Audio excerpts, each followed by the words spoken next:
Hey guys, today I'll show you the unboxing of the Realme Narzo 30 Pro 5G. So on the front you can see the phone's name,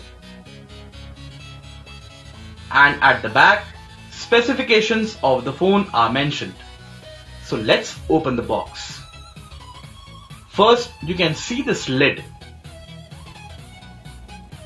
Inside this lid we have documentation like the safety guide and quick start guide, which will give you information about the phone.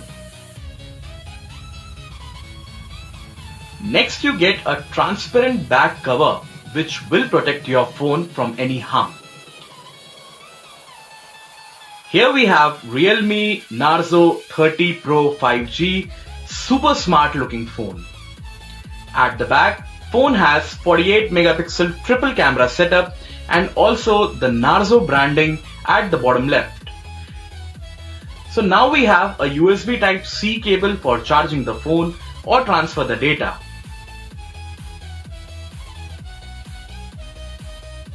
And here is a 2-pin wall charger which supports 30 watts fast charging.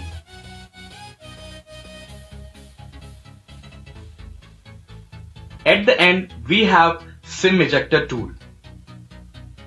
So guys, that's all you get inside the Realme Narzo 30 Pro 5G box. Thank you so much for watching this video.